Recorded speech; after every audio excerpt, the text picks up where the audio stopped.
Hey all, Kurt Sasso here from TGT at C2E2 2011. We're here with Brian Crowley of Hamster Rage. How you doing today? I'm doing great. I'm glad to be here. We launched Hamster Rage last year at C2E2, and you and I talked last time, and I'm glad to be back at C2E2. I feel like Hamster Rage and C2E2 are just kind of going hand in hand. You know, they're the same. One is the same as the other, and so hopefully as long as C2E2 is around, I'll have Hamster Rage going. So you have another 3 years then? Another 3 years, at least. Another 3 years. So yeah. Well, Hamster Rage, last time we talked, you had your pitch down. You had a wonderful pitch. I really enjoyed it. I went on the website. I started reading it, and then it stopped because the updates were just not quite there. Yeah, it's been a learning process, and I thought that, last year when I launched it, I thought, okay, I'm going to be able to do this once a week. I'm going to be able to, and it just hasn't worked out that way for several different reasons. A lot of it has just been I'm learning as I go, as I'm doing it, and I think that there's definitely stuff I've learned now as to how to reformat my comic, and that like this comic here, I did as a traditional comic, and it didn't really work for the web. For the web, I probably should have. I need to reformat it, rework it, and kind of make it single stories, because I don't think it works to put up a traditional comic and have a traditional one page. And the other part of it was that as I realized I was doing that, I started rewriting it as I was redoing it. And there's all kinds of like choreography issues and issues with things that happened where I was like, well, this doesn't make sense, and I broke the 180 rule here, and this didn't and so like I said, I'm learning as I go, and I'm hoping for next year that I'm going to have 2 issues maybe, so that way I'm hoping I can get 52 pages out at least, but like I said, I'm still learning as I go, and so I'm hoping to get more consistent with updates and all that.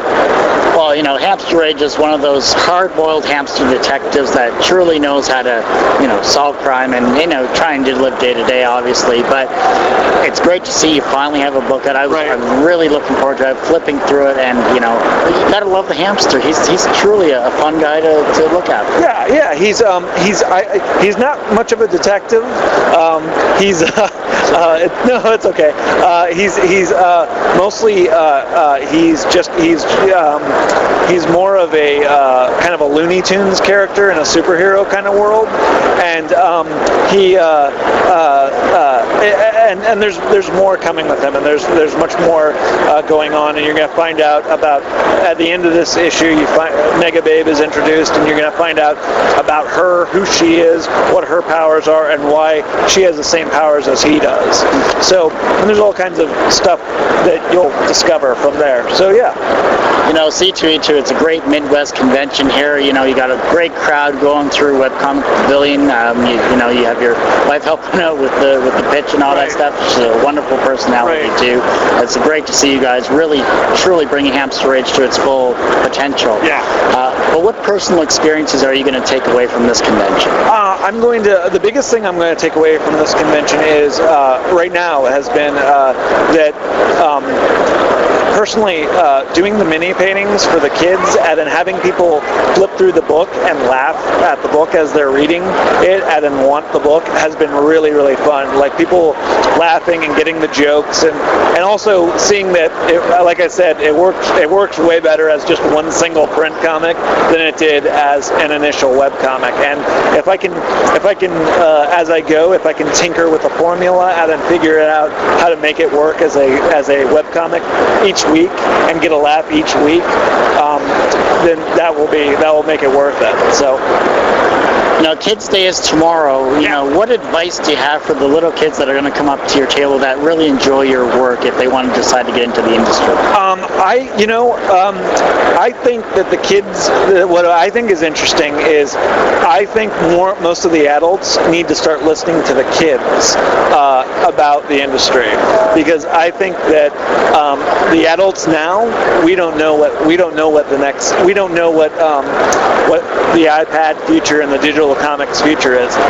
If we open our ears and listen to the kids and listen to what they have to say, like Whitney Houston said, if we believe the children are the future, if we listen to them, we will figure out what next trend is and what I think the paper floppies are probably not going to be around a whole lot longer, and if we can kind of find out what websites kids are going to, what their mom and dad's buying habits are. I did some research and found out that children's spending is like $13 billion. In the year 2006, it was $13 billion between the ages of 8 and 18. Comics can tap into that revenue stream, and it's just a matter of figuring out how and getting that to the kids and getting that to the parents and getting the parents to spread that love over to their kids. So that's my idea. Oh wait. Kind of the drifting factor. Oh, sorry. It's a common. Well, that kind of killed it right there. No. You can edit, right? Yeah, I'll do the editing. No, the one thing, then the final question is going to be, are we going to see a Hamster Age app? No. I would love to develop a Hamster Age app, but I don't think at the moment that's something. I don't think, not at the moment. Eventually, maybe, but I would say not in the near future. I think that what I would like to figure out is where to go digitally. Right now, I don't. Aside from having it online, I'm looking at digital options. I'm looking at Comixology and all the other digital options, and I'm taking my time with deciding what method of distribution I want to go through if I were to deliver a PDF or a 99 book. Scotty Young had done his Bernard the World Destroyer, and as an experiment, he did that, and I thought that was fantastic, and that was a pretty direct to consumer route, and I think that's probably the best way to go. Yeah. Well, hey, Brian, I don't want to take up any more of your time. Hamster Age, great comic, great website. What's the website one final time? It's hamsterage.com, and you can follow me on Twitter. It's @Brian J. Crowley. Yeah. Hey, thanks a lot, and have a great con.